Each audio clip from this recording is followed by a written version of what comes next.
Bismillahirrahmanirrahim. Para muhibbin rahimakumullah, wa min ma'asil qalbi al-mannu bis sadaqah.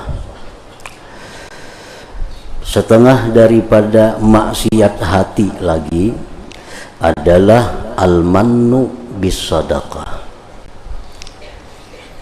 Qala al-Imam al-Ghazali rahimahullah, wa indi anna lil manni aslan fil qalbi bi ayyara nafsahu muhsinan ilal mutasaddaq alaih wa mun'iman alaih, wa haqquhu al-aqsu bi ayyara al-mutasaddaq alaih muhsinan ilaih wa mun'iman alaih.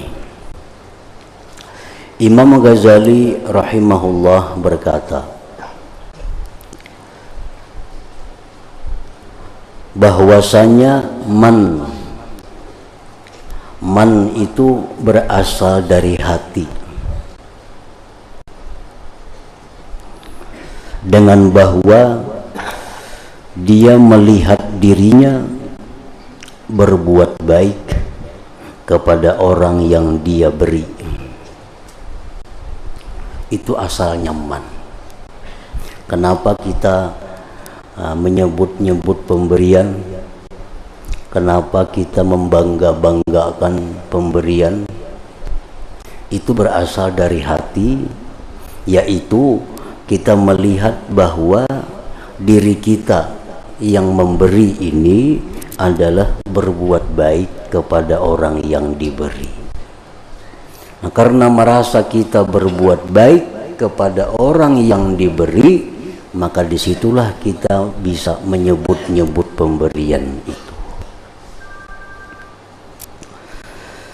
Wa haqquhul aqsu, sebenarnya sebaliknya, bahwa melihat dia orang yang diberi itu sebenarnya yang berbuat baik kepadanya. Nah, mestinya demikian.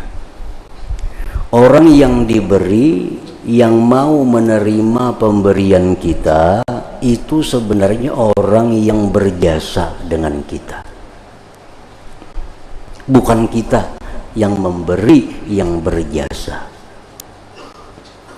Nah, umumnya demikian. Orang yang memberi itu merasa dirinya berjasa. Padahal agama kita menuntun bahwa yang berjasa itu yang diberi, bukan yang memberi.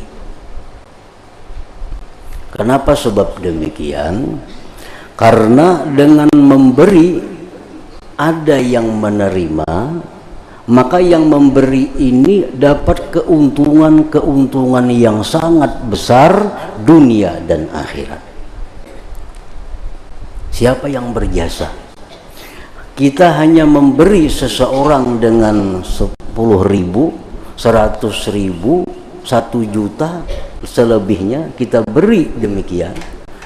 Maka dengan pemberian itu diterima oleh seseorang, kita banyak mendapat keuntungan dunia dan akhirat. Sedekah itu. Sedekah itu yang untung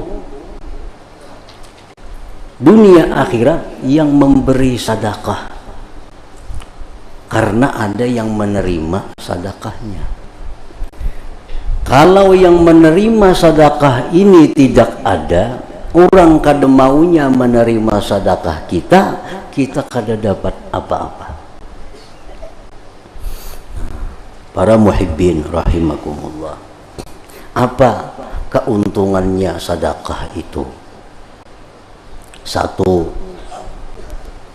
disucikan hartanya. Harta kita yang kotor, yang bercampur dengan syubhat, harta yang bercampur dengan syubhat itu bisa bersih dengan sedekah. Misalnya kita jual beli, kadang-kadang ada kekurangan akadnya kurang pas, atau kabatnya kurang pas, dengan sedekah maka harta itu jadi bersih. Yang kedua, tathhirul badan minaz dzunub. sedekah itu menghapus dosa. Dengan kita bersedekah, maka banyak dosa-dosa kita yang dihapus melalui sedekah itu. Yang ketiga, dengan sedekah itu kita dijauhkan dari segala macam bala dan bencana. Dengan sedekah kita dihindarkan dari bala dan bencana. Nah, itu duniawi, kita terima dalam dunia. Di akhirat, sedekah itu fungsinya dia akan menjadi naungan kita di padang mahsyar yang sangat panas. Sedekah-sedekah yang kita berikan itu jadi payung sehingga kita kada kepanasan. Nah, kemudian lagi sedekah itu menyebabkan ringannya hisab kita di hadapan Allah.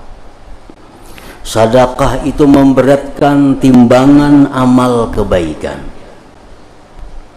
Sedekah itu dinding dari api neraka. Sedekah itu meninggikan derajat kita di surga.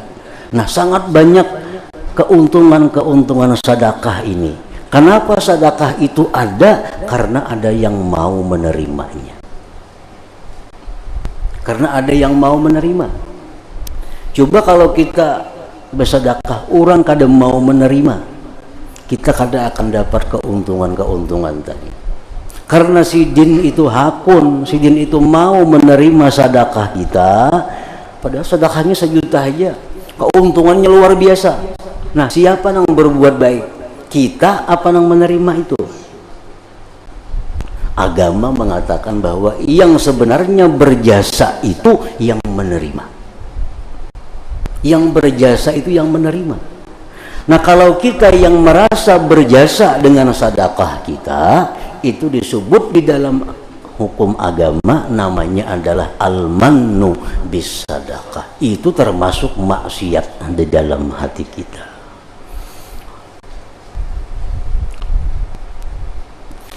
Wa'lam annal manna minal kabair. Ketahuilah bahwa perasaan berjasa itu termasuk dosa besar. Dosa besar. Kita memberi orang, membantu orang, kalau merasa kita berjasa dengan orang itu dosa besar. Liqaulihi alaihi salatu wassalam, karena sabda Rasulullah sallallahu alaihi wasallam, salasatun la yukallimuhumullah wa la yanzuru ilaihim wa la yuzakkihim wa lahum azabun alim. Wa qara'aha salasan faqila lahu khabu wa khasiru manhum. Ada 3 golongan yang mana di akhirat nantinya Allah tidak mau bicara dengan mereka. Jangankan bicara, Allah memandang pun tidak mau dengan mereka. 3 kelompok. Yang pertama, Nabi mau ulang 3 kali. 3 kali mau ulang kalimat itu. Allah tidak mau bicara, Allah tidak mau memandang. 3 kelompok ini. Sahabat berkata, alangkah ruginya mereka. Di akhirat itu hanya 1 yang kita harapkan, kasih sayang Allah.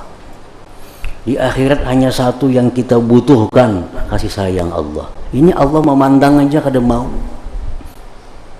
apalagi dibawa-bawa urusan. Memandang aja kada mau. Siapa mereka itu wahai Rasulullah? Faqal, beliau menjawab, pertama al-musbil. Yang pertama al-musbilu. Musbil ini orang yang seorang laki-laki yang memakai pakaiannya, baik itu sarung, baik itu gamis, baik jubah, baik celana, melebihi mata kakinya. Gamis kah? Tapair ke tanah. Betapih kah? Tapair ke tanah. Lewat daripada bukul ali. Nah, Allah marah terhadap hamba yang demikian. Karena itu orang yang dianggap Allah sebagai orang yang sombong. Orang yang sombong.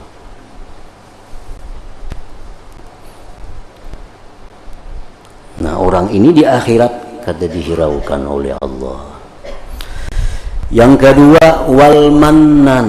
Nah, orang yang punya sifat al-man tadi, orang yang punya rasa berjasa kepada orang lain, orang yang punya rasa berjasa, itu di akhirat kada akan dihiraukan oleh Allah. Yang ketiga, wal munfiqu sil'atahu bil halfil kadzib, orang yang melakukan jualannya dengan sumpah yang dusta. Berjual nih supaya laku, supaya payu, bersumpah-sumpah, berdusta pulang sumpahnya. Berjual barang 2 juta, ujar nang pembeli, kurangnya seperapat, wallah tuh kan sudah rugi aku. Padahal kada rugi, kada bersumpah-sumpah demi Allah. Nah, riwayat lain menyatakan salah satun la yadkhulunal jannah. Rasulullah bersabda ada 3 golongan yang tidak bakal masuk surga cepat. Artinya ke surga cuma melalui proses panjang di dalam neraka.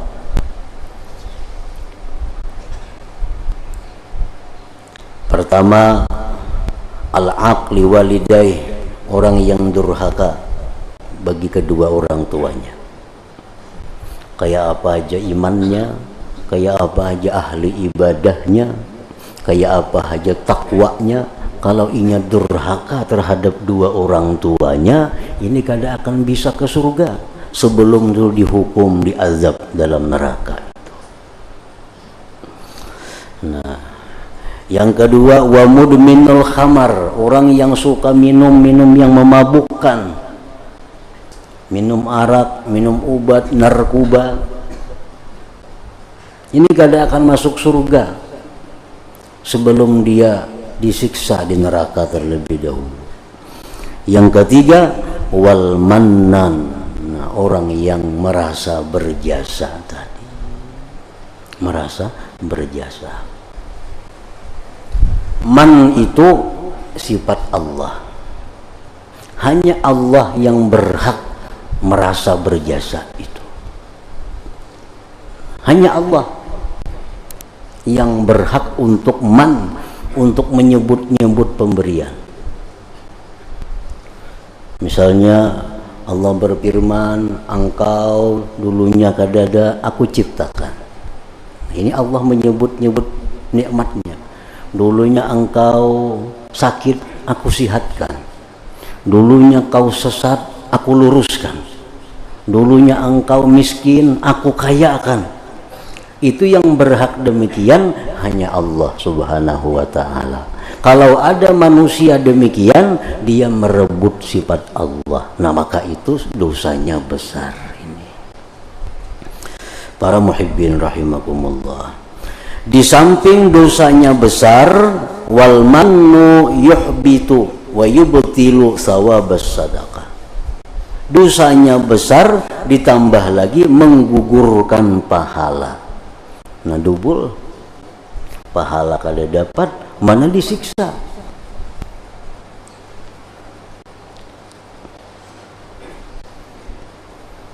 Kalau kita merasa berbuat baik kepada orang yang diberi, kita merasa berjasa kepada orang yang diberi, pemberian itu sia-sia, kada ada nilainya, ditambah lagi dosa besar, diancam dengan siksa yang berat di akhirat. Para muhibbin rahimakumullah. Di qaulihi ta'ala, karena firman Allah Ta'ala, ya ayyuhalladzina amanu la tubtilu sadaqatikum bil manni wal adza. Hai orang-orang yang beriman, jangan kamu batalkan sedekah kamu dengan man dan adza. Memberi tapi menyakiti, itu dilarang oleh Allah. Memberi tapi menyakiti, baik dengan tingkah lakunya, baik dengan kata-katanya. Memberi tapi menyakiti hati yang menerima. Wa minhu, dan setengah yakman lagi ayyara linafsi nafsihi maziyatan 'alal mutasaddaq 'alaihi bi ihsanihi ilaihi. Termasuk man juga orang yang melihat dirinya itu lebih atas orang yang diberi dengan sebab berbuat baiknya dia kepadanya. Ia melihat bahwa dirinya itu lebih daripada orang yang dibantunya. Dia melihat bahwa dirinya itu lebih berhak untuk dimuliakan dari orang yang dibantunya. Dia melihat bahwa dirinya lebih berhak untuk diutamakan daripada orang yang dibantu, yang diberinya. Itu termasuk man juga.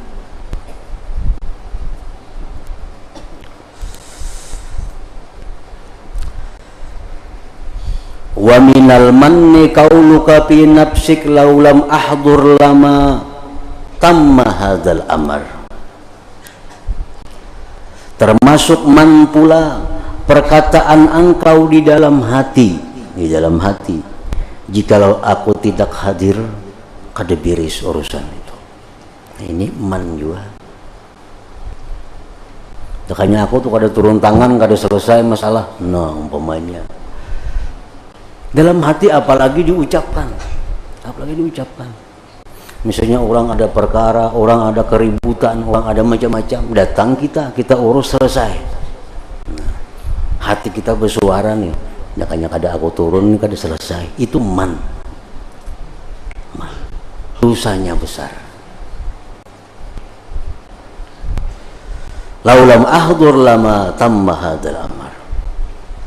Wa minhu, sebagiannya lagi termasuk man itu talabus syukri lil mutasaddaq alaih, menuntut terima kasih kepada yang diberi. Menuntut terima kasih. Kita memberi seseorang, kalau orang itu kada berterima kasih lawan kita kecewa. Nah, itu man.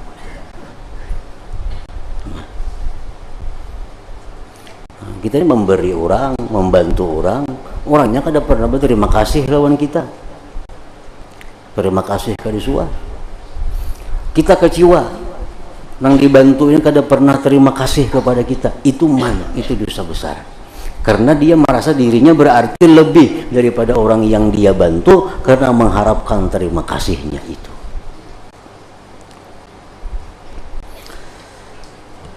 Walidzalik la yanbaghi ayatluba minhu du'a wa la yatma'u fih. Nah, oleh karena itu tidaklah patut bahwa orang yang memberi itu menuntut suatu tuntutan apapun, baik doa atau bantuan apapun kepada orang yang diberi. Kalau kita nih memberi seseorang, tapi kita ada menuntut sesuatu kepada orang, itu menggugurkan pahala. Pahala sedekah itu jadi hilang. Nah, para muhibbin rahimakumullah. Jadi man itu adalah satu sifat yang berasal dari dalam hati kita, di mana kita merasa diri kita lebih daripada orang yang kita beri, lebih daripada orang yang kita bantu. Kita menuntut bahwa orang yang dibantu itu untuk berterima kasih kepada kita. Kita menuntut kepada orang yang dibantu itu untuk membantu kita. Nah, itu sudah menggugurkan pahala sedekah tadi. Nah, para muhibbin rahimakumullah. Di dalam kitab Syarah Al-Quwaisni disebutkan, di situ ada beberapa orang yang dibolehkan demikian. Nah, yang bersifat man ini ada beberapa orang yang dibolehkan. Ini pengecualian. Pertama, Rasulullah Sallallahu Alaihi Wasallam. Nah, beliau boleh man. Jar Nabi misalnya, wahai umatku, kamu dulu sesat, aku luruskan. Kamu dulu sakit, karena aku doakan kau sehat. Nah, itu Nabi itu boleh. Nabi boleh. Yang kedua yang boleh itu orang tua dengan anaknya. Orang tua dengan anaknya. Nah, ikam ni nakatuhok dah kusakulahakan. Kuungkusi mulai ini kusakulahakan ini ku ini sampai jadi orang. Disebut-sebut pemberian kepada anaknya itu kadang menggugurkan nilainya. Ini karena ini orang tua kepada anaknya. Yang ketiga, guru dengan muridnya. Nah, guru dengan muridnya, gurunya berkata, itu muridku si anu, ku bantu ini, kadang menggugurkan. Itu kadang disebut man. Kalau dari guru kepada muridnya. Yang keempat, suami dengan istrinya. Ujar si laki, biniku itu ini, ku bantu, ku ini, ku itu. Yang bersuara lakinya itu kada apa-apa, kada termasuk man ini juga. Nah, jadi ada 4 orang yang mendapat kekhususan bahwa mereka itu dibolehkan man ini. Rasulullah Sallallahu Alaihi Wasallam dengan umatnya, orang tua dengan anaknya, guru dengan muridnya, suami dengan istrinya. Nah, selain pada itu, maka man ini diharamkan oleh Allah Subhanahu wa Ta'ala.